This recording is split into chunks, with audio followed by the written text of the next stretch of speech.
Hi,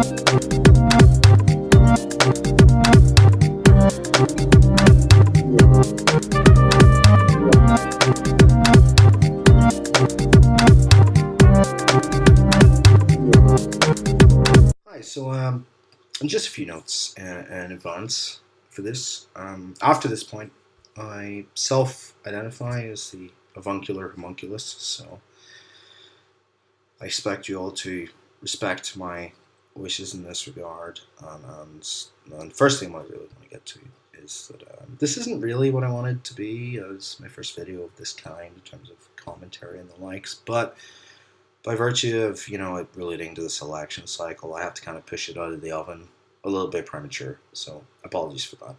I plan to cross-reference this manifesto with the Conservative one, potentially other parties, but this one alone was 127 pages long. I had to write notes for it, check sort of pertinent legislation that was referenced in the manifesto, script it, record it, edit it.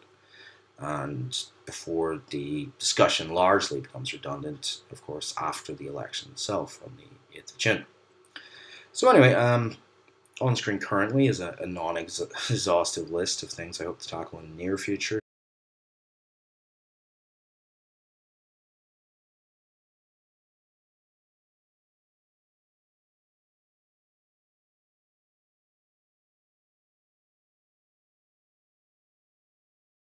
So hope with this acting as a sort of hook, if you will, I can tempt you guys into biting and checking out future stuff. So anyway, I decided to largely keep it a pretty simple format. I basically took the PDF of the entire Labour Manifesto, and I'll go through as much of it as I feel is pertinent, or I have an ability or expertise or functioning brain to comment on. Links to the document itself are in the description. And also I color coded it to kind of focus down on specific things, and that's quite a simplistic way to do it, but essentially green is something I largely agree with, or totally agree with. Yellow is the opposite of that, and blue stuff is either a caveat or something I believe is more complicated. They can't really be broken down to a set of bullet points or whatever. Or is obfuscating from something else, or not telling the whole story. So I basically decided to go through the document and basically the terms it's laid out, so in discrete sections of policy, in accordance with the manifesto itself. So I'm going to timestamp these particular sections so that you can skip forward or bounce back, if you will, to parts of it that interest you more than others. So and I hope you enjoy, and thanks for watching in advance.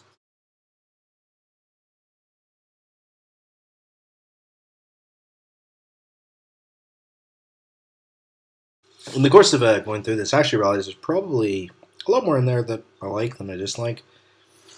But also equally, you have to bear in mind that not all things are necessarily equally weighted. If I'm moderately in favor of, say, 4 things, but I think the 5th thing is a fucking terrible idea that's going to naturally skew me more towards negativity overall. So, put shortly, I think there's a ton of stuff that sounds a good idea, but paying for it or how effective it will actually be to address the issues it says it will address would generally be my real cause for concern rather than the intent behind a lot of this stuff. Also notice there's nothing about decreasing migration in any way. No, I think you can make a case for, keeping migration as it is or cutting it entirely or various things in between those two extremes. But it is important to remember this is a massive issue when it came to the Brexit result, and there was a certain simmering resentment on that issue not being addressed, which did, in my opinion, skew things, and well, a lot of people's opinions skew things over to delivering the Brexit result. And if these people have voted for Brexit, with the hope of migration control, nothing happened with that, and then the subsequent potential government doesn't do anything to do with that. I mean, I'm not sure where their simmering resentment is actually going to go? Will it create further political and social upheaval? It's not desirable to me. I'm not sure, but there's only so long you can just ignore those kind of concerns. Doesn't really matter what you personally think about them. You have to take them into account. I quite dislike the for the many, not the few rhetoric as well. I think it's sort of feeding into a mindset of useless and generally misdirected sort of class envy. I mean, just to take an example that I just, pulled out of my arse, I mean, you could say, for everyone instead. It largely conveys the same message without sort of designating a particular class of people as some kind of enemy.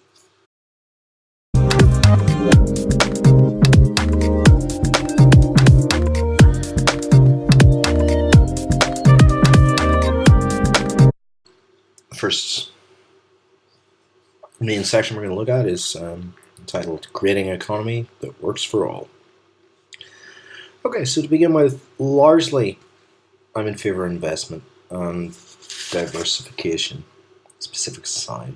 But, I mean, I'll be really impressed if they manage to push industry to sort of all the corners of the nation and make us less sort of London-centric, which has been a consistent failure the last 50 years, if not more.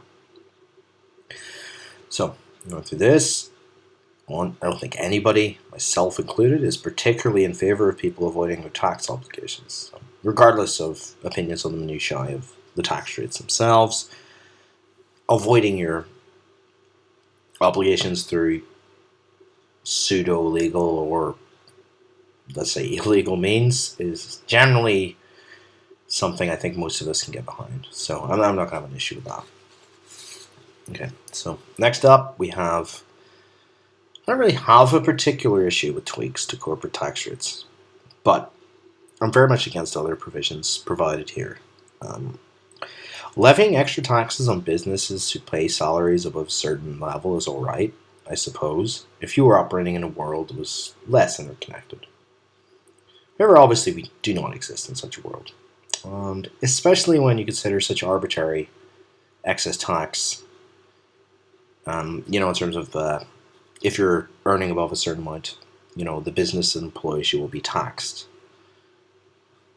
That excess tax will fall squarely on crucial parts of our economy, like the City of London. This is at a time when we're negotiating our relationship with Europe, trying to sort of land softly after Brexit, if you will. So I don't think it's a good time to do such things, notwithstanding whether those things are a good idea or not. So, I mean, the best case scenario is that such a tax will see businesses become more judicious in how they salary and make their businesses more efficient with the realization that they don't have to remunerate people at the top end quite so much to perform the same job, Actually, you can do that job on 200 grand a year rather than 2 million or whatever.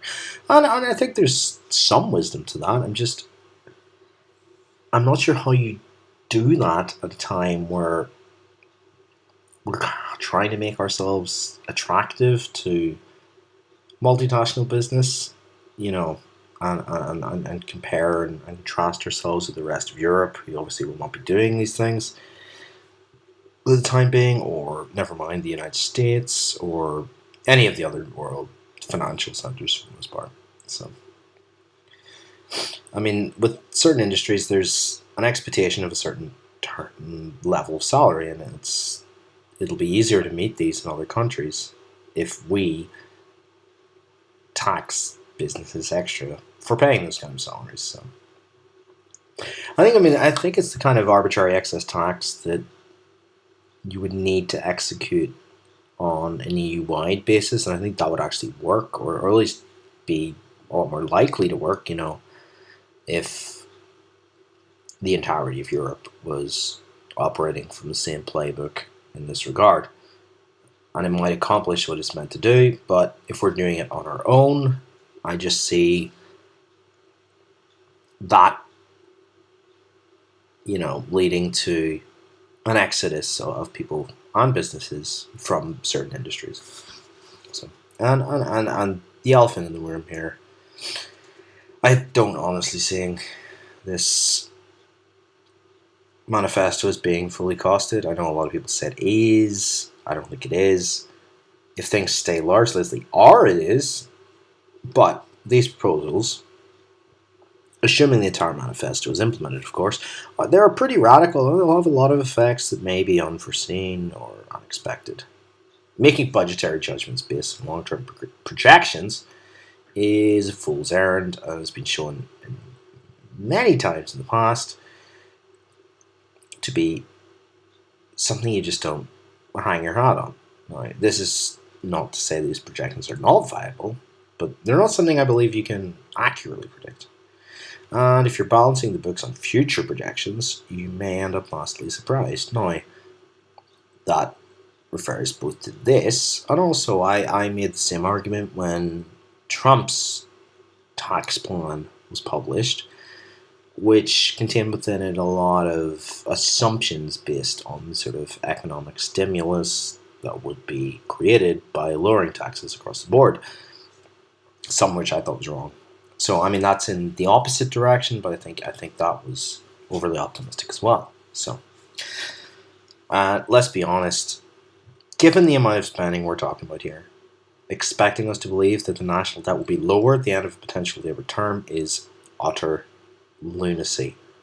I don't see how you can make that claim. Just with the, I mean, maybe long term, it'll pay off, but in the medium term, I just don't think there's any way you can do that. So, okay. So, going to be more positive, I mean, I like infrastructure investment of this kind, especially if you consider the increasing importance of the digital sector.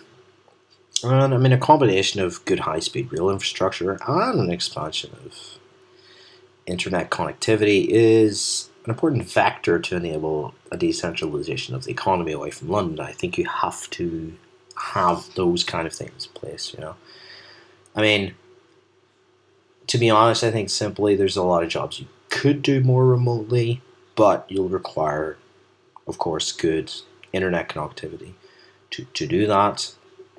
So internet infrastructure is a crucial cog to actualization of future decentralization away from London and to the further regions of the UK.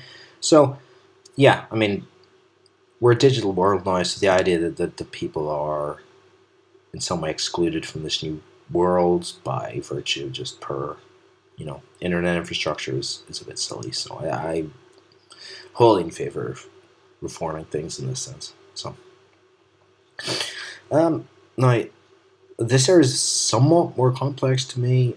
I'm not sure exactly what's being referred to, and I'm not sure how viable the idea of reviving certain industries are. As long as these industries are viable in and of themselves and don't require a massive amount of propping up, I'm in favor of pushing investment. But if you're attempting to prop up industries that are not viable without, relentless subsidy, I'm not so sure of the wisdom of pumping money in that regard. So, honestly, I don't think this is the government's job. I mean, but equally, the private sector hasn't done a great job in reining in pay. However, I mean, pay at the upper end has exponentially increased, and has that brought with it an exponential increase in the quality of the individuals at the top end? I don't think it has, at least in terms of a sort of correlative relationship. But again, I think this is somewhat intimately linked with the shareholder model, in which short-term shareholder gain is often rewarded over and above sensible and sustainable long-term policies. So, I mean, let's say you're the company you have shares in, you want to get immediate return, perhaps the upper echelons pursue policies that are likely to give you that short-term return, well, potentially, put the business in jeopardy in the long term, which will affect the workers more than the shareholders. Yeah, I mean, to mitigate this, I quite like the idea of more cooperatives, or indeed sort of hybridic models of this. So they meld the cooperative model with the shareholder model. So, in this sense, workers and shareholders have differing, often conflicting aspirations, motivations, And a mixture of the two may be the best possible way to mitigate overly franchising either group. So, workers' demands may be unrealistic. They may potentially pull too much money out of the overall company. They may make it overly uncompetitive with the demands. And on the other hand, you have shareholders who kind of generally will value their shares going up, and sometimes to the detriment of other long-term considerations of the business that affect the workers. So if you have ownership and operating models that incorporate and enfranchise both of these two key groups, it may be the best way to mitigate the excesses of the other. So I like to see something like that pursued. And I think it's at least somewhat on Labour's mind, so that's not too bad. And yes, the re-establishment of, what Americans would call I like referencing it because it sounds cool, but the Glass-Steagall division between retail and investment banking is a no-brainer. I could rant for probably longer than there's bandwidth on the internet to accommodate my ranting about this, but if you're enabling risky speculation while you're pulling liquidity from the commercial retail banking to fund it, it's something of a recipe for disaster. You want to split those two parts of banking, generally. You want the risky speculators to be either pulling out of their own pocket or people like them, rather than pulling money from the day-to-day operating liquidity of a bank to fund their risky investment, with the side effect of course, down the line, that's coming back to haunt them because they don't have the money to actually pay their debts. And we know what happened in 2008. We are operating in a post-2008 world, with the exact same levels of financial regulation pretty much that we had prior to the events. So, to paraphrase Einstein, insanity is doing the exact same thing while expecting different results, and at some point this will come back to bite us. So attempts to regulate in this regard, I'm wholly in favor of. Yeah, I'd actually go further than this, to be honest. I would insist that banks extend their opening hours. We have plenty of workers nowadays who work extremely unsocial hours. Expecting them to be free to carry out all their financial business within the Monday to Friday 9 to 5 paradigm is pretty anachronistic and unrealistic. Now, there is a lot of stuff that you can do with online banking and the likes, but not everything. And especially when some of these institutions are owned by the taxpayer in some degree, I think the taxpayer deserves a little more back in this sense. So, yeah. And in terms of nationalisation, yeah, I'm okay with all these actually. With the proviso that areas of nationalisation refer to what I would call as finite areas. So, just to clarify, what I mean, a finite area is an industry where there's only so much of a particularly crucial bit of infrastructure that is available. So we're talking energy and rail specifically, and a lot of this infrastructure is built by the state. So I'm against privatizing these areas because essentially what you're doing is you're tending out a pseudo-monopoly in which real competition is not available. You see the results in terms of consistently bad performance, above inflation charges, etc. For example, just in terms of talking of the rail system, and in simplistic terms, you can only have so many rail tracks, right? You can't have real competition. You can't have another company coming in and building a rail line in parallel with yours and saying they'll outperform you. It doesn't really work like that. You have a certain amount of room with which to enact this infrastructure and with which to charge for use of your infrastructure. And a lot of this infrastructure, as I mentioned before, was actually built by the state to begin with. So in these kind of areas, I'm pretty much in favor of nationalising. But that will, of course, that will come up. That will come up later. But yeah, I mean, I'm saying nationalization across the board is provably bad.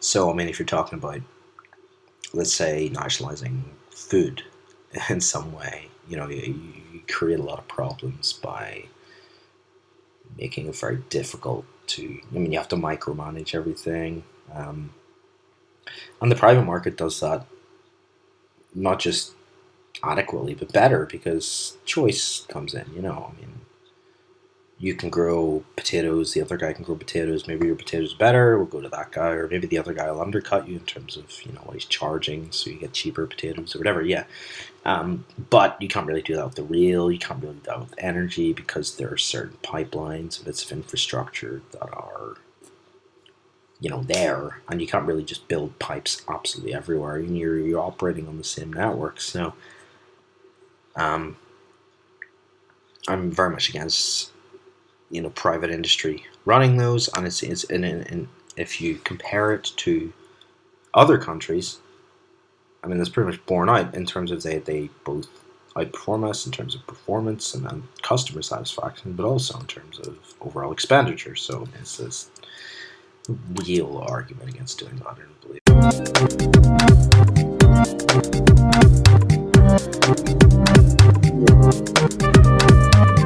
All right, so I'm going to keep this one pretty short and sweet, really, because largely I agree with what is being negotiated for. But I mean, simply put, I think we need to accept the no deal option as being on the table, or at the very least, we have to create the perception that it is, even if we have no intention to walk away in that sense. Like I said, in terms of what kind of deal that Labour are looking to negotiate, I'm largely in favour of almost everything there, especially as a Remainer. However, we got to accept there are forces within the EU that have a vested interest in punishing the UK to prevent further agitation in other countries and further destabilisation of the whole European project. Now, to balance that, there are of course also forces who obviously want us to be kept as close as possible. For example, the oft-mentioned example of the German car industry that exports a lot of their products to the UK market. Now, these forces are pushing us in different directions, and they sort of need to be negotiated with a certain degree of alacrity. And in my opinion, going into the talks without a full deck of cards is simply bad negotiating, and I think it's a terrible idea. But in terms of what Labour is hoping to achieve with this, I'll scroll through it quite quickly, but generally speaking, I mean, I don't have any issues with what they're looking to accomplish. I think I'm largely in favour of most of that, so there's not a massive amount here to say about that.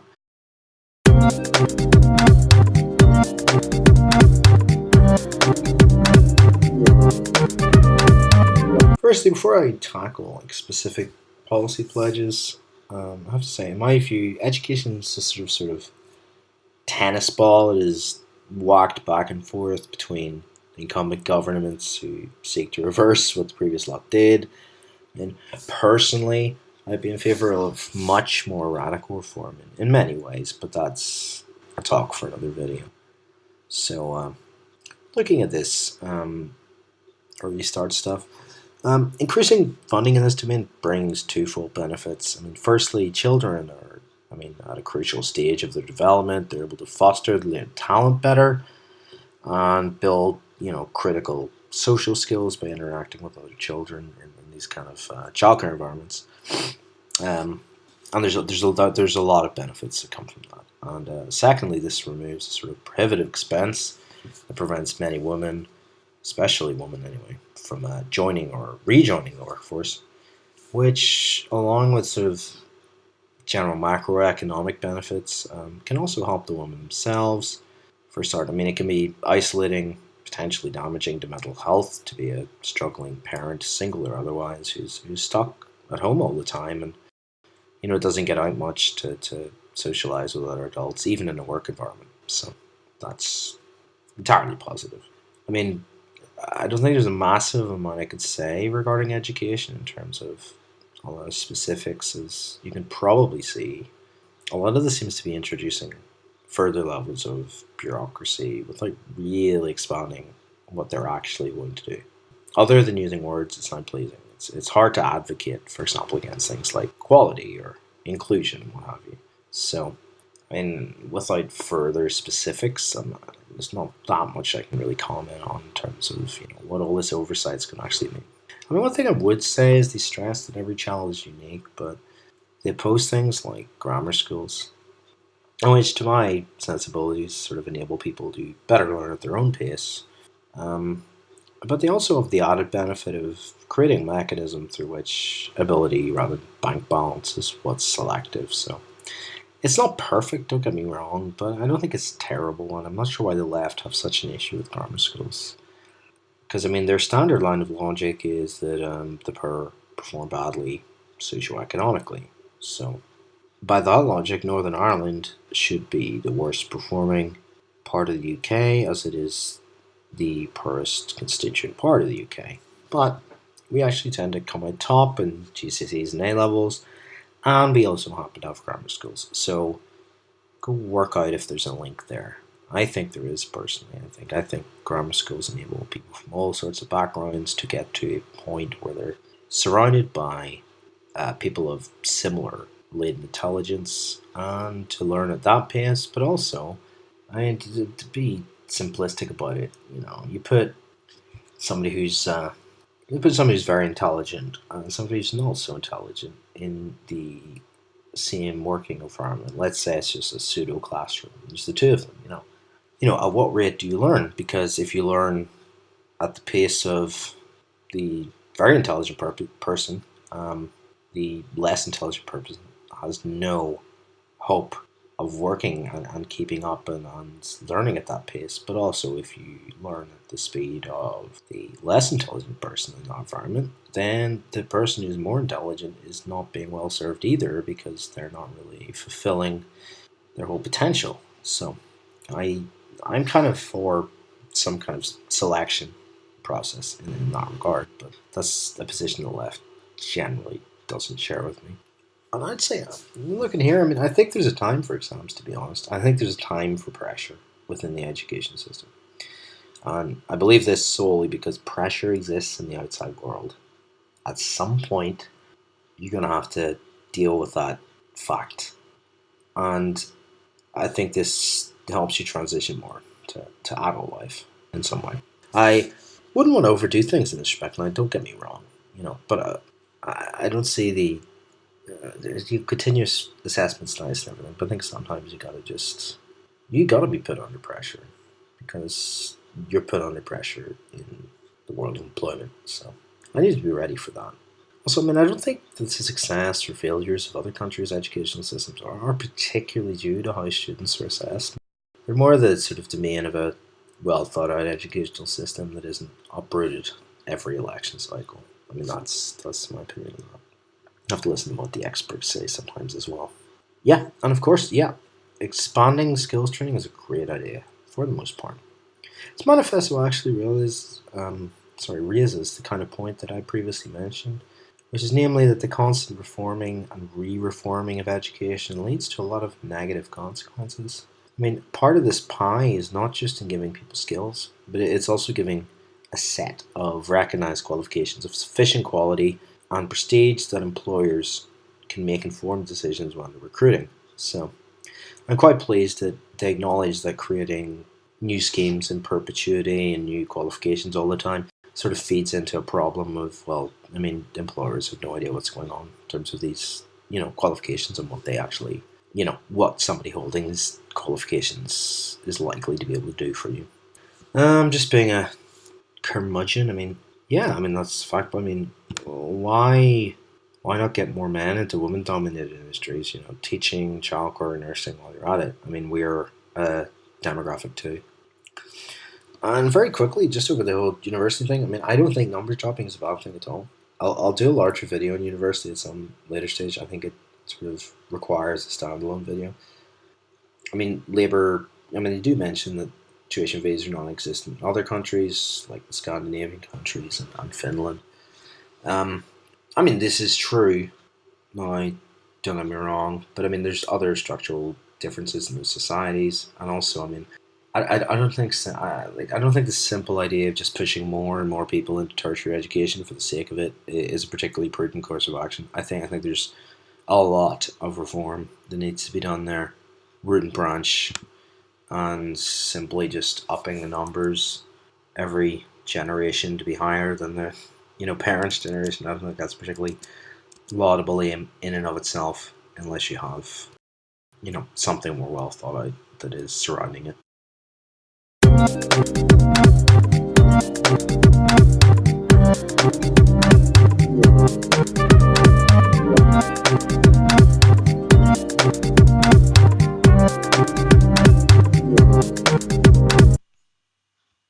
Right, so this is an area which I largely agree with almost everything that Labour are recognising as problems or prescribing solutions for.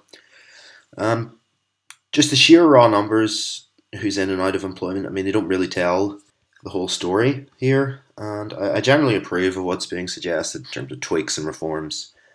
Further union enfranchisement should help to mitigate a lot of these issues.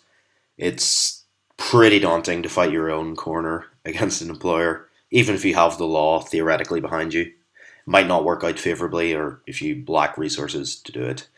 And that's not to mention the stress associated with doing this.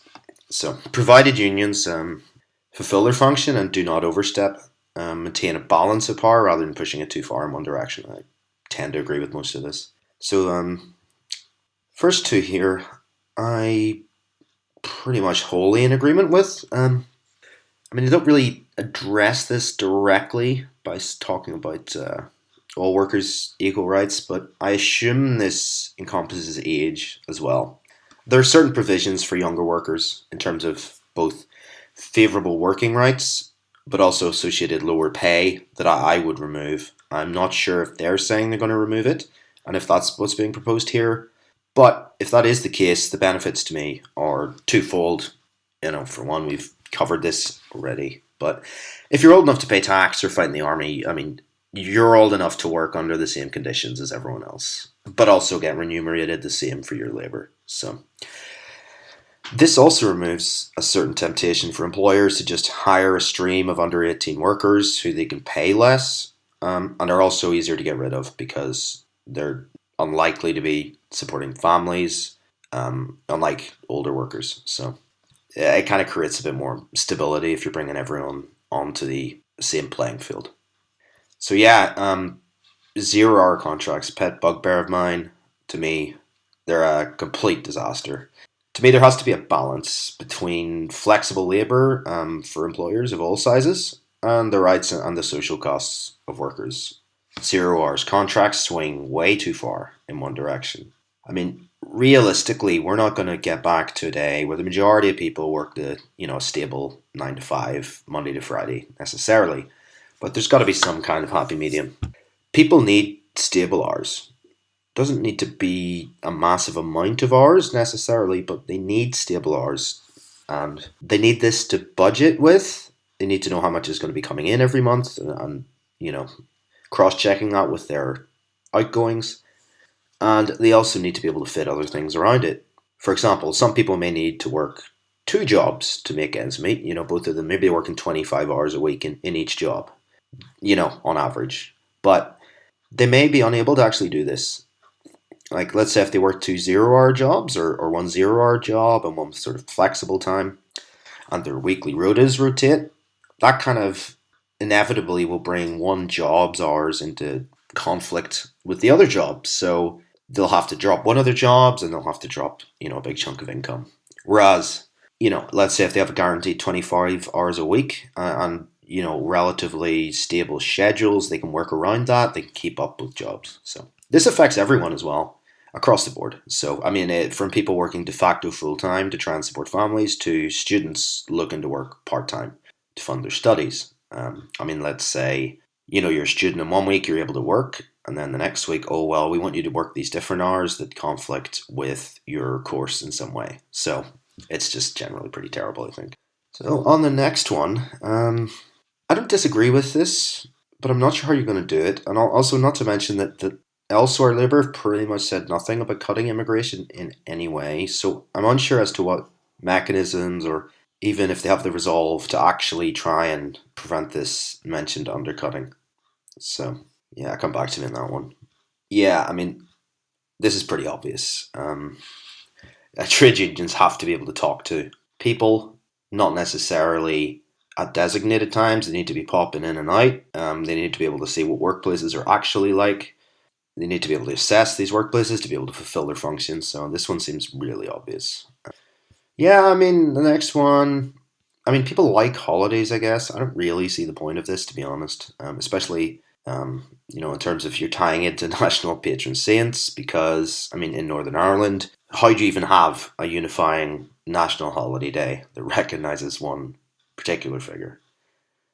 Perhaps just a George Best Day or something. I don't know. Yeah, I don't particularly like just pulling up the minimum wage like this, to be honest.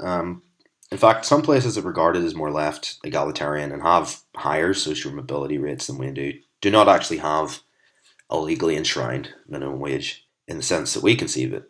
Denmark's a good example of this. Their relatively high de facto minimum wage is the result of a strong union presence, so I'd go down that route.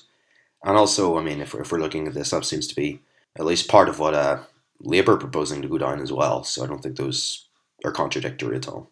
Plus, I mean, there are other benefits to the expansion of unions, as we've discussed, in terms of working conditions, even outside of pay. And there's also a massive variance in living expenses, even within, if we're even looking within the UK. So I don't think equalising this across the board is that smart. I mean, £10 an hour is pretty damn good for Northern Ireland, and it's pretty damn bad in ways if you live in London. So I don't know how you do that. Okay, so if we're looking into public sector pay freezes, they've been going on for quite some time now, and I'd support this. But even outside the sort of parameters of fairness, I'd contend that there's a lot of side benefits for everyone. I mean, you have to deal with public sector workers in all sorts of ways, from benefits claims, other bureaucratic processes, medical cares, etc., etc.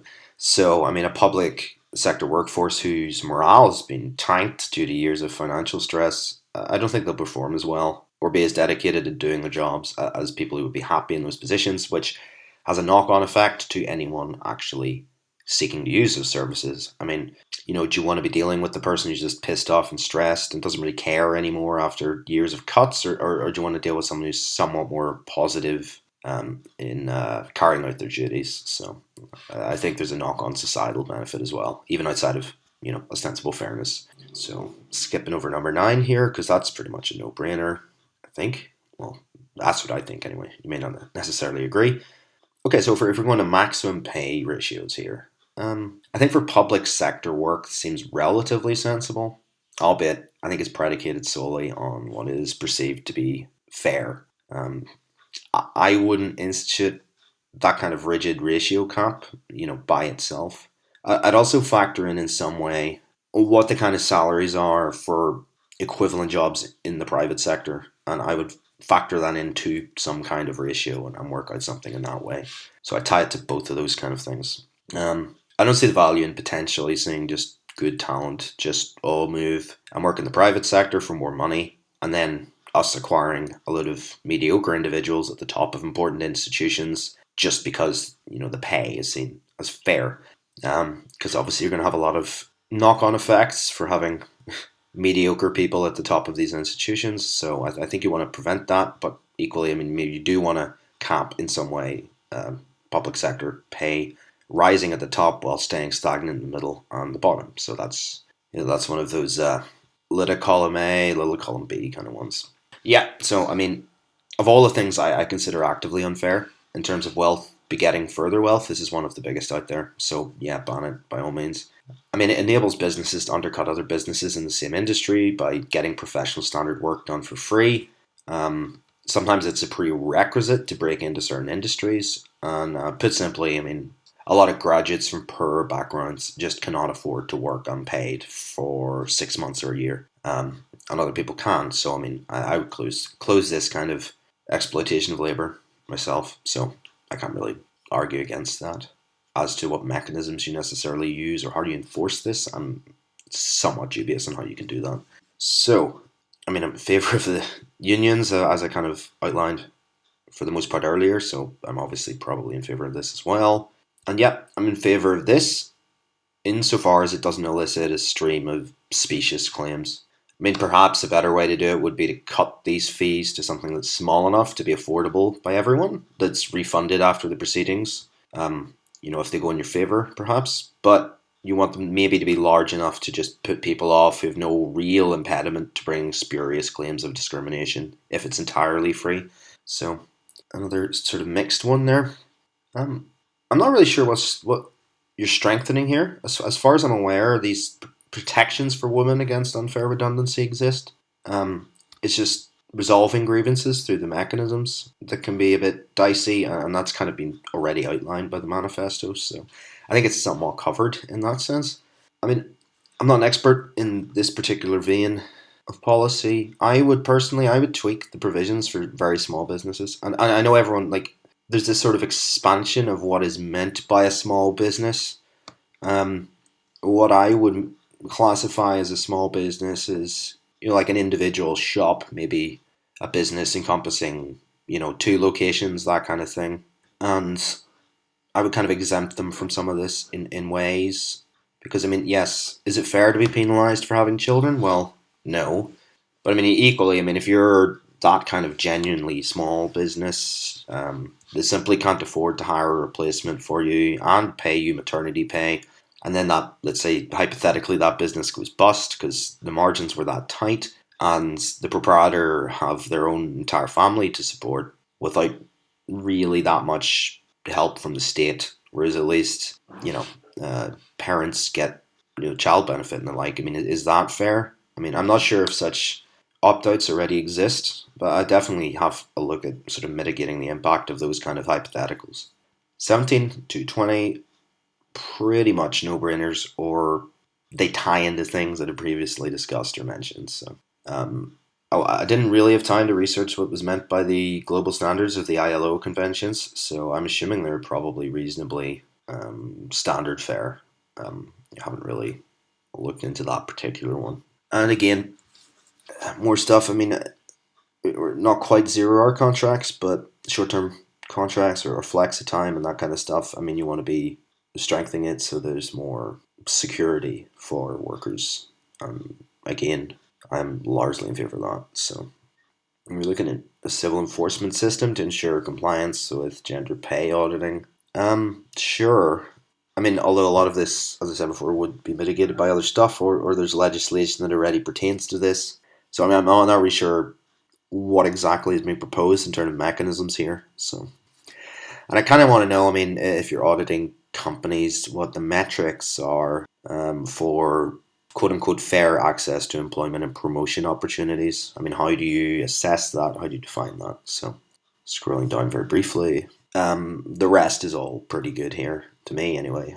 Just expansion of labor, of unions, sorry, and that kind of thing. So, I mean, I quite like I mean, it depends, like I said. I mean, if the unions become bloated monsters that have their own levels of internal corruption and malfeasance, then that's something else entirely. I'm assuming that most of the unions sort of do the job that they're supposed to be doing. So, the rest is pretty good here as well. I mean, employers in recent years have definitely been taking the piss with what constitutes self-employment. So they shift a lot of the onus onto workers, and you have this kind of unholy mess of people working for a company but being self-employed, so the company doesn't have to pay out certain benefits. But if there's some kind of incident of any kind, then it's regarded as being on you because you're self-employed. It's not on the company. So I would close as many of these loopholes as I could, as long as we're maintaining some kind of balance between the protection of workers and also the protection of employers, because I mean, they do employ people, they're not monsters. So I think it's a matter of balance. It's not a matter of skewing things too far the other way. Okay, so with this one, I'm going to preface it with one. I'm going to largely just go through it live, as it were, for a variety of reasons. Firstly, I'd say that these kind of things, it's not so much the sort of moral judgment, is this a good idea morally or not? Because most of it tends to be, the issue comes back to things like funding, or there's kind of practical considerations more than other areas. So that's why I'm going through these sections in one go, and just sort of giving you my thoughts largely as I go. I mean, I have had a wee scan of this before as well. So anyway, without further ado, okay, so here we see Social Security starting. I'm going to go through this. So really, I mean, I don't know about you, but I don't see a lot wrong with this. Standard, keep benefits to people who need them. Keep pensions at some sort of reasonable level, and those kind of things. So I don't really see anything to particularly quibble in this section. So we're going on more towards slightly more contentious areas. So not particularly contentious to me, but I mean, there's a lot of here I can agree with. Specifically this. So there are definitely problems with the system. I think it can be quite punitive. You're kind of trapped in a catch-22 in ways in which if you show any sort of fitness to work, but maybe you're not 100% ready to fully put the pedal to the metal, as it was, you're kind of stuck in this awkward situation where, I mean, do you stay on benefits and have that safety net, or do you push yourself out into the workplace and quote unquote prove yourself completely fit to work? And you have a lot of people who are being caught with this particular trap, and I just don't think it's particularly good policy. I mean, you also have to factor in not everybody is 100% disabled all of the time. Especially people with mental health problems, have variable conditions. They can be fine for months and then really bad for another time. So for people in those kinds of situations, it's very daunting to maybe throw yourself out into the workplace, because if it goes wrong, you don't have the safety net because you've shown that you're fit to work, and you get taken off Social Security in ways. So for some people, I mean, they deliberately choose not to work, not because they don't want to work, and also there are benefits to work beyond the pay packet. There's benefits for your sort of self-esteem and sort of reintegrating yourself with society, maybe, meeting new people, or at least being in those kind of environments. So, but people are deliberately trying not to go back into the workplace because they know if they show a capability to, then their benefits will be slashed from when they actually need them down the line. So I can't really complain about that. So yeah, I mean, I don't mind this particular bit because it is somewhat, it's easing the transition between not working and being on something like ESA, and transitioning towards actually working. So you're kind of making it immediately worth people's while by making it slightly financially advantageous to try and make that condition, or that transition, should I say. Increasing carers allowance, again, pretty sensible, especially when that takes a lot of the burden off the NHS. If people and their families can care for people with all sorts of disabilities, mental health problems, etc. I think it's a financially prudent decision to maybe up supporters allowance by that amount, just because the alternative is perhaps hospitalization or what have you, depending on what the condition is.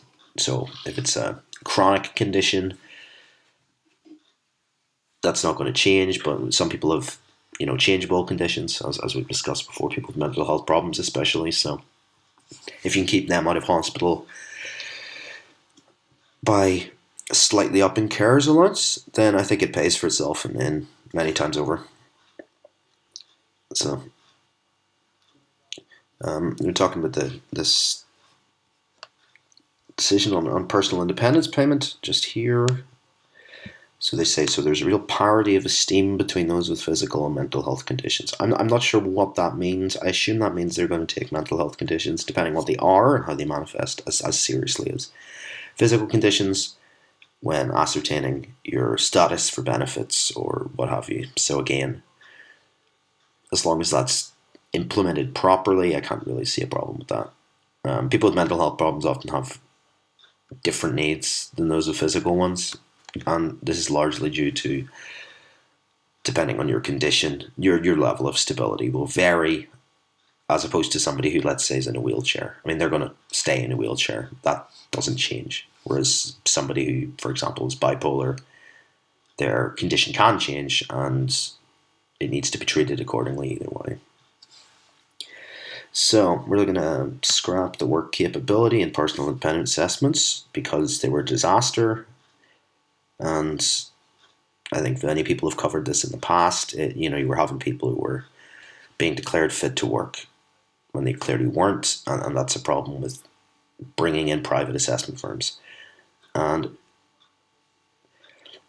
if you have a private assessment firm that has some sort of like, okay, we need to get X amount of people off, the government benefit payroll, then there's going to be a lot of people sacrificed in the pursuit of that aim, and I don't like that.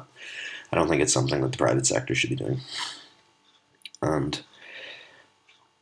I mean, yeah, I don't know what they mean though by replacing it with a personalized, holistic assessment process that provides each individual with a tailored plan.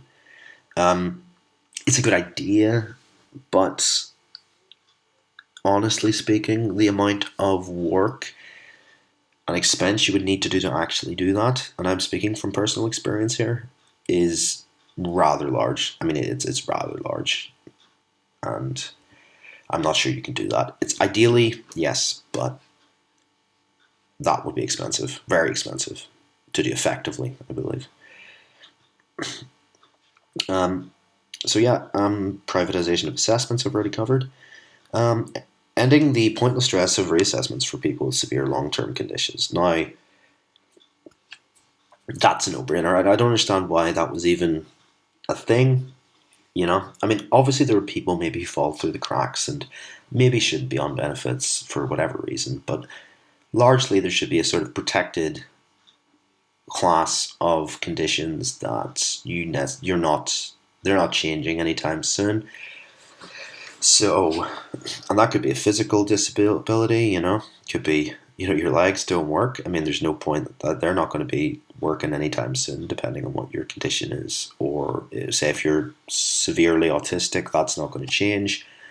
Reassessing people is silly when they have those kind of conditions. Yeah, and expanding the access to work program, by all means, do that. Depending on how much it costs, of course, depending on well tailored it is, but it seems reasonable. Okay, so now these two bottom points I'm going to address first. So yeah, I don't know what they mean by changing how job centre staff are performance managed. Ideally, it would be good. I just don't know what form that's going to take, but I mean, it can be pretty disastrous as things stand. So I think almost any change here is good. And Labour will strengthen access to justice for people with disabilities by enhancing the 2010 Equality Act, enabling discrimination at work to be challenged. Now, I've read the Act before, or at least parts of it, and to be honest, I thought that stuff was already pretty much in there. And I don't know what expansion is needed, to be honest. So, yeah, I mean, I'm not really sure what to say about that. And again, we've got hate crime stuff here, so I'm not a big fan of hate crime legislation for the most part. And we will change the culture of the social security system from one that demonises people not in work to one that is supportive and enabling. Now, I'm of the opinion you need to do both, to be honest. I mean, I think, and I'm operating under the assumption here that if we're talking about people who are, let's say, physically able to work, or whatever, I think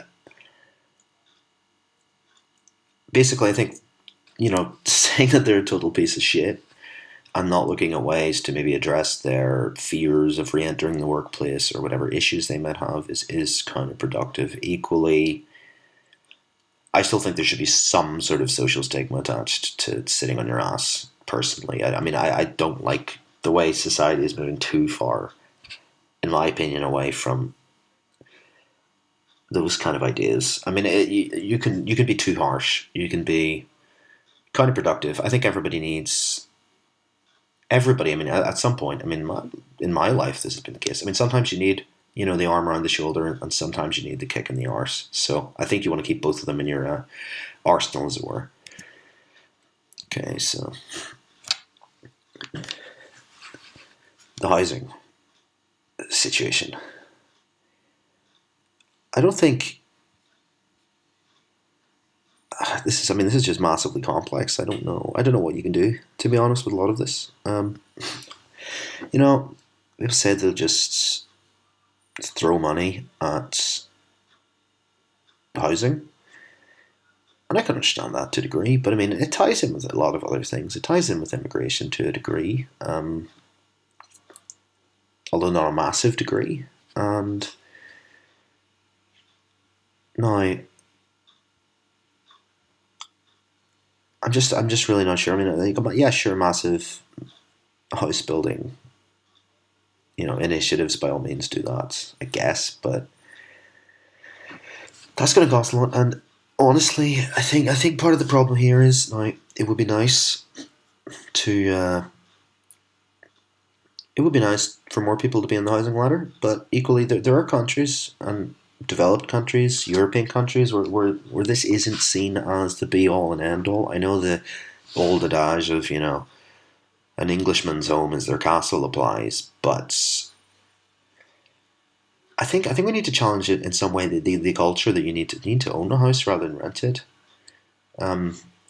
because if we shift the culture a bit, it's easier to perhaps reconcile yourself with the fact that, oh, I'm not on the housing ladder yet, but it's okay because renting is fine, and don't worry about it. And of course, that comes with a lot of stipulations. You'd have to make more. I think you'd have to give people more sort of legal stability to rent and tackle certain gaps in that regard. But I mean, even if we start building homes, by the truckload now, I mean, there's going to be a giant lag before those become viable living spaces, etc. So I think you need to, in the interim, at least make renting more attractive, and maybe say to people, look, maybe home ownership is not the be all and end all. Other countries, like I say, manage it fine with a much lower rate of home ownership than we have. But I also agree that improving housing infrastructure and building more housing, especially more social housing, is also a good idea. And to that end, Labour are now looking at expanding consumer rights in the renting sector. So I think that's a sort of reasonably sensible twofold approach, especially this. I mean, especially when you consider right. So, for example, 3-year tenancy is the norm. I think that's reasonable because I think you need to, as I say, bridge the gap between home ownership and short-term renting. So I think 3-year renting is a good idea. I mean, especially if you're something like if you're not a bachelor or something working in London. Let's say you are a family. I mean, having at least a guaranteed 3-year place to kind of tailor, make it more your own, I think's a good idea. And giving the mayor the power to give renters in London additional security, I think that's perfectly reasonable. I think, especially when you consider how many people come to London from other countries, and lack the knowledge, perhaps, to challenge unscrupulous landlords. Maybe they're over on their own. They don't have a social support network yet that can help them with these kind of things. So, yeah, I mean, before that, for the most part. So abolish housing benefit for 18-21-year-olds, or reverse it, should I say? Sure, seems reasonable. Um, I mean, I'm not sure if it does risk putting vulnerable young people on the streets, to be honest. I'd have to see the numbers for that.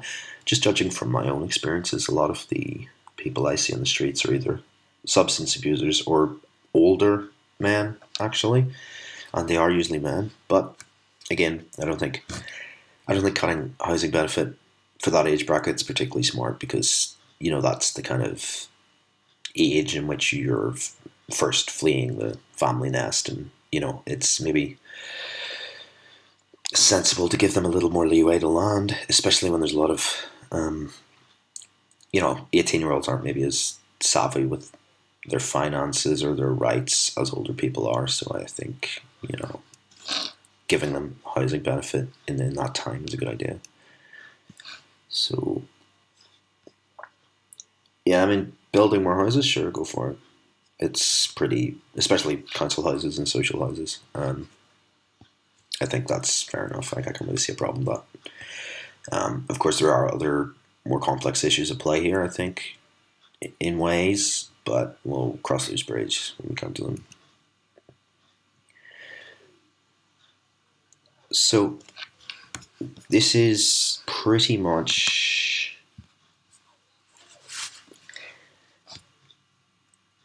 I mean, indisputable evidence of the negative effects of a lot of these Tory cuts, because homelessness has been on the rise, and you can see it. You don't even need to look at the numbers; it's really obvious. Even in Belfast, where I live, there's a lot more people on the streets in the last 5 years. But I think, I mean, tackling it is a different thing altogether now. But I'd be interested to see what Labour's plan is. I'm making more reserved houses for these people is okay. But there are definitely, I think there's other more innovative solutions needed as well. I think you need some sort of something in between the kind of, well, you've got each tier of homelessness. So you've got people sleeping rough, and then you've got hostels, and then you've got specially designated housing. I think maybe you need some things in between those gaps, especially when there are. I'm talking to people who have spoken to me, who, for example, don't go to hostels even when there's a space, because there's violent people there with substance abuse problems and stuff. So I mean, just opening up more spaces doesn't necessarily solve every problem. So again, they do set out that they will have a national plan. So I will imagine they will tackle things more in depth than I can really ascertain from that paragraph. But I mean, it's a ridiculous state of affairs when those numbers are going up, and very visibly up as well. So yeah, the NHS, sort of one of the prides of of the country for many of us. So let's have a look here. I mean, most of this is increasing funding in many ways, and also, let's have a look. I mean, they're basically just throwing money at it and saying that this will fix a lot of things, which I don't really mind, to be honest. It depends what for, but I don't really see the problem with mixed sex wards, to be honest. Depends what for. I would definitely prefer, I would take mixed sex wards over, let's say, overly, busy wards. But I mean, obviously, it's not ideal to have them. But I mean, if you're going to have, like, a bed overflow or mixed ward, I go with a mixed ward. So, and I think definitely it's talking about here. We will work towards a new model of community care that takes into account not only primary care but also social care and mental health. I think interconnecting these things properly, if they do it properly, and this is the key thing, you don't throw money at this. This requires thought. This requires planning. This requires sensible setup. I mean, there's a lot of more radical things I would do in terms of doing this, but it's a laudable aim. That would just depends how you would definitely implement it. So I mean, basically, all this is saying is we're going to definitely cover a lot of gaps by throwing more money at it, which I can't really complain about, to be honest. So, I mean, it all sounds good, but I mean, implementing is different, and every time, it's we're going to do these things, but I mean, I definitely do agree with the idea of joining up services better, because I mean, I may be going into it more in depth at some other time, but I mean, there's like mental health services almost operate in parallel with other services. It can be very difficult to find the right services you need. There's a load of bureaucratic red tape in terms of how they interface, and I think that could definitely be improved. So yeah, preventative public health efforts. So Liberal focus our efforts on children's health, protecting the well-being of the nation for the decades to come. Right, so I mean, I'm not really sure about this, to be honest. I'm not sure how you do it. And they're talking about like things like a scandalous link between child ill health and poverty, which does exist, but I mean, it does and it doesn't. It's not necessarily. I don't think it's necessarily something that could be tackled head down. I think there needs to be more of a culture shift rather than a oh, let's be healthy, because I mean they've been doing this for years.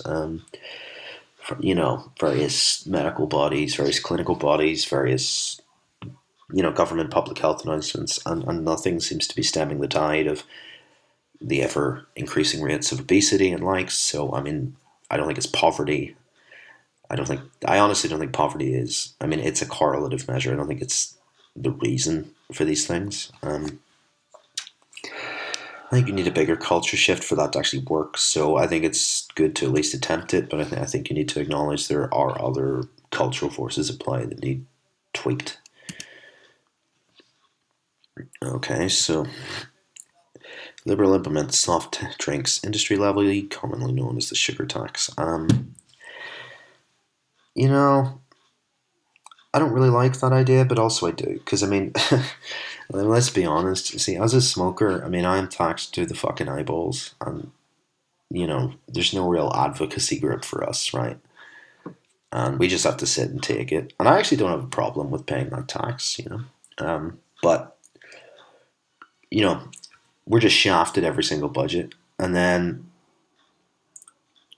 there's a talk of like a sugar tax levy to kind of try to tackle obesity, which actually costs the NHS like at least as much as smoking, if not more. And everyone like loses their shit because, oh well, that's unfair on me. It's like, well, I'm just sitting there like with my £10 a pack of cigarettes and saying, yeah, really, So I don't think it's necessarily a terrible idea, but equally, I don't think it solves the actual problem. To be honest, I really just don't. I think you need a cultural shift. I think you need better education.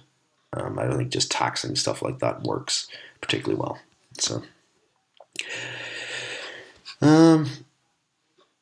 right. So, I mean, all this seems okay. Can't really complain. Tobacco control plan, strategies for the children's of alcoholics. Loneliness is an increasing problem. As Joe Cox put it, young or old, loneliness doesn't discriminate. So, yes, I mean, that much is true, but I don't understand it. I don't think you can really tackle social isolation from the top down. I think it's a civic society issue. I think there's definitely other ways around that. I mean, holding inquiries for past, failures. Sure, go for it if you want. I mean, I personally, obviously, I'm not as somebody who's affected by it, but I would be satisfied with the state of affairs that basically left it so that it would not happen again. But of course, I'm sure there are people who were actually involved in these fuck ups that would want redress. So that's, I mean, it's reasonable. Um, right, so moving down, ending the stigma of HIV in society. Sure, I mean, it depends what you mean by that, I guess. I mean, if you're talking about, Princess Diana famously hugging people with HIV to show that it, was not transmitted that way and stuff. Yeah, I mean, destigmatizing in that sense. I think I don't like the idea of destigmatizing it in any other way, to be honest, because it's a very, you know, I mean, it's spread a certain way, and there are certain behaviors that spread it that should be stigmatized, but I don't think you should stigmatize the people who have the condition. But I think you have to stigmatize, you know, unprotected sex with strangers and the likes, let's just say. So, I mean, I'm not necessarily conflating the two there, but I think there are behaviors that cause HIV spreading that should be stigmatized, but you don't want to stigmatize the people themselves. So, um, so most of the rest, I mean, is more funding, more funding, more funding, more funding, more funding, more funding. So I mean, it does sound all good in that sense, But as long the money has to be invested smartly, not just thrown at problems. So proof would be the pudding in that sense. Yeah, and I think reversing privatization is pretty reasonable. Although I do think there are areas that I think private institutions do better. So I'd like to see some more hybridic kind of systems for certain things, because I think there are certain like non serious conditions that you could maybe deal with better in the private market, which also has the added effect of taking the pressure off the NHS waiting lists. So, I mean, that kind of thing, I think we'll cross that bridge when we come to it. So we got the social care crisis here, and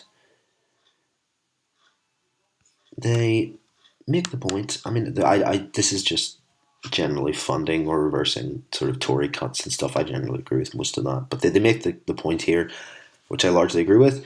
Short-term funding solutions will not address the fundamental long-term challenges of our aging demographics, nor meet the growing demands arising from late-life illnesses. And that's true.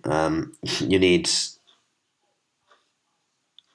to figure out how to make all this function in the medium and long term, because of course our demographics are shifting. People are living longer, so people's late life healthcare costs are a lot higher. For example, I mean, if you can imagine healthcare costs as a sort of curve, right? So generally speaking, unless you have a chronic condition or something, your healthcare costs when you're a baby are a lot higher, generally speaking. Especially if there's any complications. But also, you're sick more often. You have health visitors out quite a lot to see how your baby's getting on, that kind of thing. And then after a while, it kind of flattens out. And then when you come to the end of your life, if you live long enough, your costs skyrocket because dementia is extremely expensive. It's not something you could treat. It's just a matter of mitigating it. Add to that older people have, their bits breaking down all over the place, so their costs go up. So of course the changing demographics brings with it a lot of challenges. So I like that Labour recognise that this is bigger than just throwing money at this in the short term. So if we're going to mental health here, it's the biggest unaddressed health challenge of our age. I disagree with that. I don't think it's unaddressed, personally. Now, granted, it has been hit by cuts. Now, let's be reasonable about this. That's not good. Generally speaking, it's not good to cut. Because mental health's a bit wonky in ways when it comes to treatment and mitigation, because being treated properly can be the difference between you being stuck on benefits, an anxious wreck for 10 years or whatever, and between you being able to go back into work, going back into education, etc. Now, obviously, that's good for the person, but also it's good for society at large, because there's a lot of talented people with mental health problems, a lot of people with good ideas of many kinds, or just diligent workers or whatever, and you want those people to be working to as close to their full potential capacity as possible. So it's very short-sighted to cut services that deal with mental health issues, because they have different needs than treating, let's say standard physical illnesses. So, and as we're saying, we'll end the scandal of children being treated in mental health wards and stop people being sent across the country away from their support networks. That is scandalous. I mean, depending on how severe your condition, even if it isn't particularly severe, I mean, I've heard stories, talked to people, and they'd be sent 200-300 miles away from their family, who subsequently can't even visit them really because it's just too much of a commute and they have to work. And isolating people in that sense, all that does is hamper potential recovery. So if you can in any way prevent that from happening, that's a good thing. So Labour will bring an end to the neglect of children's mental health. Half of people with mental health problems as adults present symptoms by the age of 14. Yes and no. I mean, if you look over the United States, for example, I mean, there's a lot of children who are given all sorts of drugs to manage conditions that they may not even have. I mean, in the States, certain conditions, child bipolar being one, which isn't even really recognized in other countries, and treatment, Ritalin and the likes for ADHD, which are greatly, if not overdiagnosed, they're certainly diagnosed a lot more often than they are in Europe. So I think you have to be very careful with children's mental health, and you need more front-facing, properly managed assessment because of a variety of things. Younger people tend to be energetic and boisterous anyway, especially if they're boys, so you don't want them to be, oh, well, you've got ADHD, take this Ritalin, etc., which seems to happen in the States. Secondly, the hormonal changes of adolescence and the general struggle to find your place in the world can manifest itself in a kind of existential angst or whatever that can be misconstrued as depression, when sometimes it isn't. So now, if you get to create a relationship with these younger people and ascertain what they're like more as people, you can make those kind of assertions and assessments more easily. But I mean, every teenager is grumpy at some point, so you got to be careful to not overdiagnose.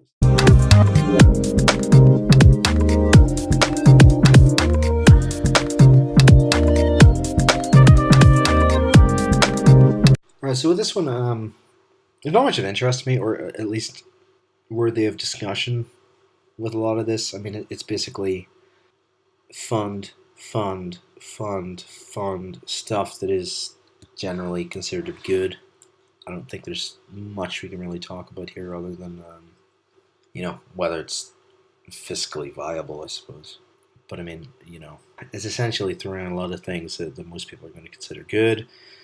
And the question becomes how much it would cost, which would generally bother me. But I mean, it doesn't appear to bother Diane Abbott, so perhaps I'm being a bit harsh on myself here. So, next up we have leading richer lives. So again, for the most part, running a bit short of time, to be honest, but for the most part, I'll just scroll with it. I think most of this is something most people can get behind. It's relatively non-objectionable. I mean, transport benefits are multitudinal, right? I mean, for one, improving these services, other countries get better services for cheaper. By every fare metric, you can bring that particular tool. This means citizens have more money in their pockets from spending less and travelling to work. They can spend in the local or the wider economy off the bat.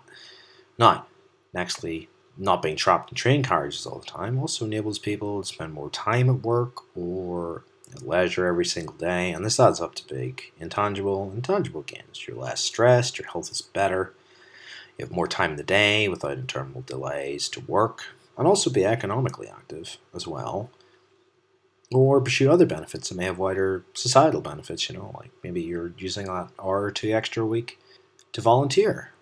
So cutting down the commute benefit is benefits after benefit across all sorts of spheres. And as I briefly alluded to earlier, unlike a lot of other industries, I feel real transport, along with energy, is one facet of life that's demonstrably better in the hands of the state. There's a finite amount of real infrastructure to operate on, so true competition and the benefits of the private market are muted in a sense. As I said earlier, a company can't just build new lines running in parallel and offer a better service than the company running line A, should I say. This is especially true when you get the worst of both worlds, so you get the state filling in certain holes and propping up inefficiency, and the profits, where they do emerge, go to the private companies and their shareholders. So the worst aspects of crony capitalism, if you will. So, for example, from memory, I believe that France's expenditure in their rail network, which is entirely publicly owned, is lower than our public expenditure on our quote-unquote private railways, and they offer a better service, so it's cheaper to do, you get a better service. There's not really that many good arguments against doing it, because this isn't some abstract thing. There are a lot of countries that have publicly owned railways, and we can observe how they perform in actuality, and they're outperforming what we've got on pretty much every metric. So I don't know why you wouldn't do that. Next, we have extending democracy. So there's little here I have any real quibble with, to be honest. Let's be honest, while most 16-year-olds are probably ill-informed lunatics politically, I don't think that makes them any different from a lot of other people.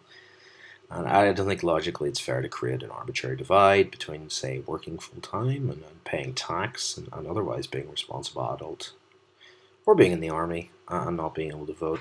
It's quite simple. That's pretty simple, I think. Anyway. So, in terms of House of Lords reform, I'm somewhat torn in this one.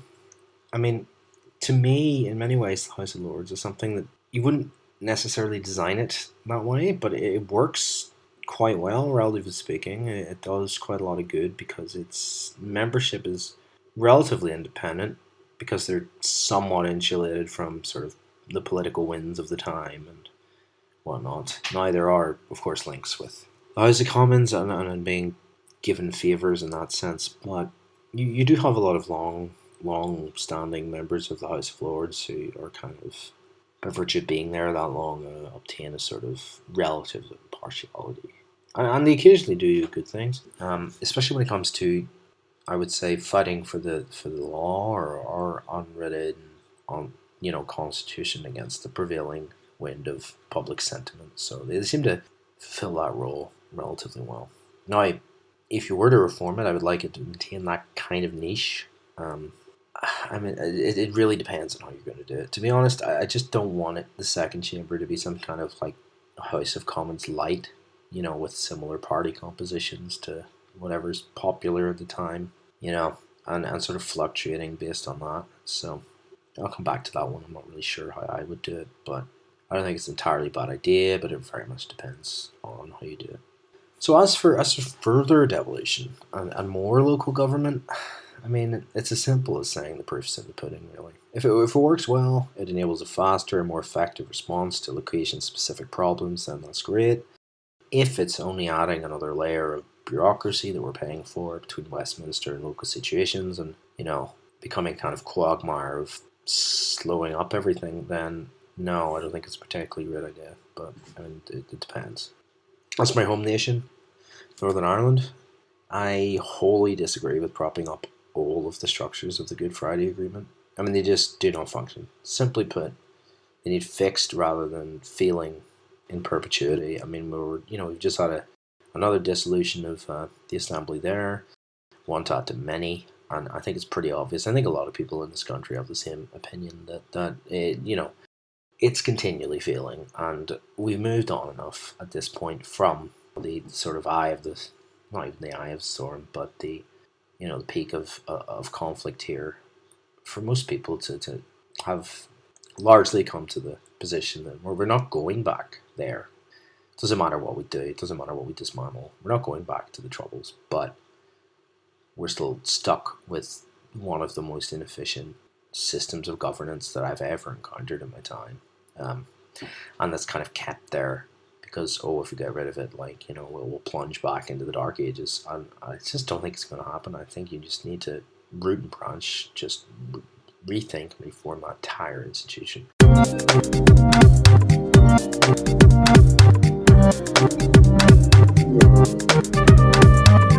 Okay, so now we come to a more equal society. Straight off the bat, I don't see the value in gender auditing. Or, to look at it another way, I see this mentioned specifically under the women section of the manifesto, so I assume it solely refers to attempting to boost up women's reputation in certain spheres, representation, rather than seeing some kind of genuine gender equity across the board. I mean, it's always somewhat telling with these kind of things that there's never any area of policy or governmental position that aims to tackle male-specific issues, or of which there are many. Or, I mean, it's never we don't have enough male nurses or we don't have enough male teachers in increasingly female-dominated area. So it's just always about women. So, I mean, yeah, okay, maybe there's issues there, but there are other issues. And I think constantly harping on about women is just short-sighted and wrong, essentially. So, and likewise, I'm looking at the Parker recommendations here regarding ethnic representation on boards. And again, it focuses on one area of society. And in many ways, I feel this is arbitrary. I mean, it'd be nice to have perfectly representative boards, but it's never. I mean, there's a lot of areas of life that aren't representative. Say, popular culture is probably overly represented by people who are black. Um, the English football team definitely is, but that's a meritocratic institution, and nobody really has any issue with it.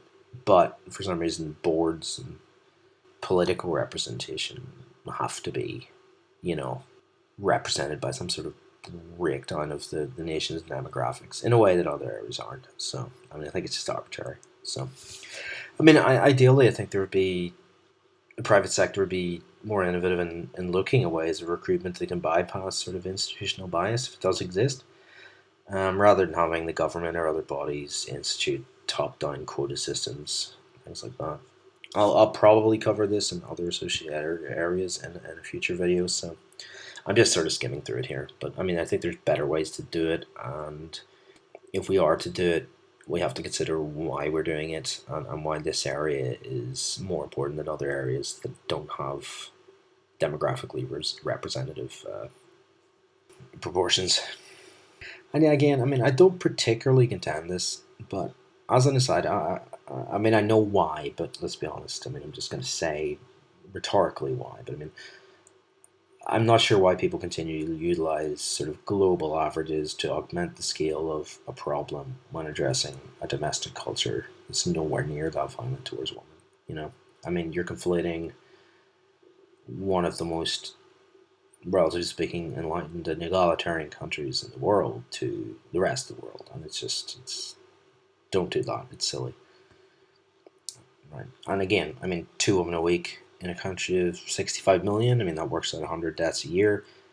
It's too many. Let's be fair. Let's be reasonable with that.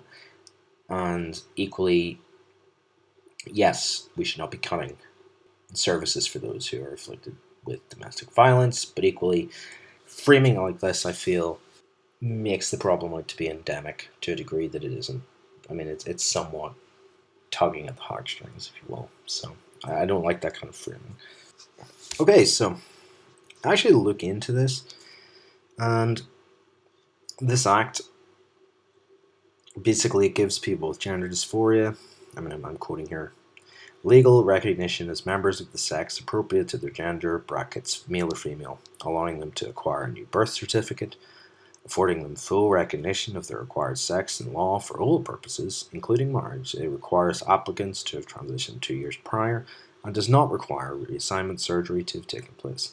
So, went through this because I wasn't sure what the act was and what needed to be reformed, and to be honest, I'm still not.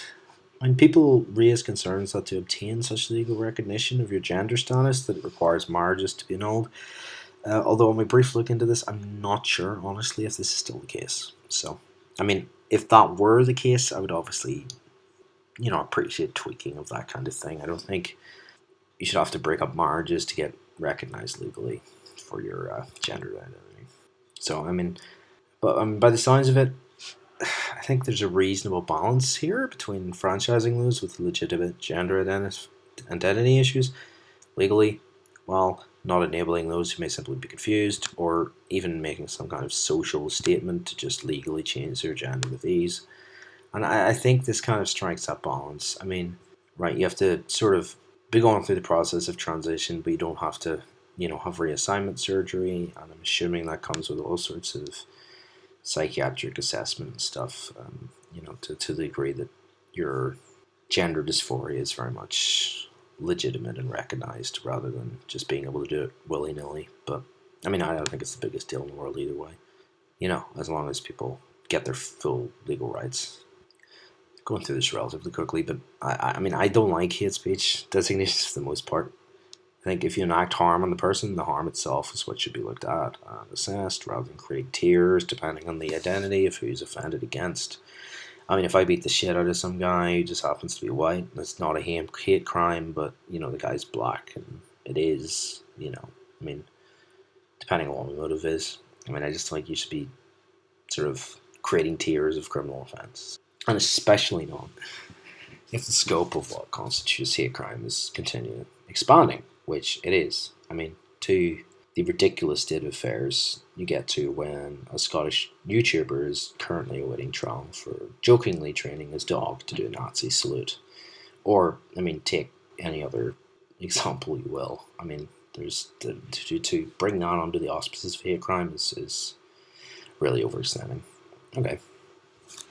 So yeah, any attempt to try and call HIV infection rates is a good idea, generally speaking, in my book. That said, we have to look at there are catastrophically high disparities in rates between certain demographics. And this really needs to be looked into more and talked about more, with figures who do have clout within these companies, maybe using their platform to try and elicit cultural change from within, as well as creating policy from without. So, figure out what those communities I'm referring to are. And yeah, go back. I don't think you can solve a problem really without acknowledging what it really is. And as mentioned before, what constitutes a hate crime nowadays is far too loose a definition, which gives rise to inflated figures that create a perception that issues are far worse than they actually are. You could call it an unprecedented step in British politics, or a politically expedient move to try and remove the charge of anti-Semitism with Oxfam. Not that I feel the Labour Party is anti-Semitic, as judged by my own standards, but that's kind of what they were doing. Okay, so going back to this, what does this ending of discrimination to travellers actually refer to? Is it an attempt to prevent employers in areas discarding travellers just due to their background? If that's the case, I think that's perfectly laudable and reasonable. I think, people who want to work in the community should be able to and not be discriminated against. But what do you mean by protecting the right to a manic life? Because, let's be honest, a lot of the time that basically means running around and enabling certain communities who don't integrate by their own choice and don't give back to communities in any appreciable way while taking out of communities in either, welfare payments or, otherwise. I mean, it's a fine balance to try and sort of, not discriminate against travelers while also preventing them from taking the piss, as it were. But I mean, yeah, I think you have to consider the latter as at least a possibility there. Of course, regarding the disability stuff, I mean, I can't really disagree with any of that. It all seems reasonable to me. So, a global Britain. To be honest, I'm going to largely script through this section. I'll preface that with the observation that most of this seems pretty good, and I can't disagree with a lot of it. However, more so than other areas, foreign policy does sometimes or often necessitate doing things you would not wish to do, making compromises you wouldn't want to make morally in a vacuum and the like. As with any other potential government-forming party, the time to judge on foreign policy is as much or more after the fact as it is before. I mean, I'm pretty sure Tony Blair wasn't going into 97, telling us he'd be going to war, a couple times over and doing his thing, or take any number of examples. So yeah, I think this section is I mean, you can read through it in your own time, but I think largely it all seems reasonably fair. It's kind of striking a balance between us having a certain place in the world and using our clout, but also being, collaborative with the international community and using our clout for overall good as opposed to just, the spreading of our own sort of self-interested values. So, I mean, like I said, read through it yourself. I mean, I think it's mostly fair enough, but the proof's always in the pudding with foreign policy. It's how you deal to unexpected situations is important, not how good your plan is going in. I mean, I'm going to horribly misquote somebody, but it was, I can't remember who it was who said it, but, no plan for battle survives first contact with the enemy. And I think that's kind of the case with foreign policy, I mean, it's much more in flux and unpredictable than other areas of domestic policy. So that's an area that has to be judged after the fact. Okay, so the usual thanks for watching, etc. I'm going to make a couple of points here. One, this is a bit drier than I would have liked. It's a bit longer. Editing took a wee bit longer than I'd like. So I'm just familiarizing myself with those kind of things. So anyway, I thought rather than necessarily go around asking people what they want me to cover, I've actually included a link here, so it should be on screen for a suggestion box if you have ideas of topics you'd want to cover. And I'll hopefully do a better job of those in the future as well. So thanks for watching. Over and out.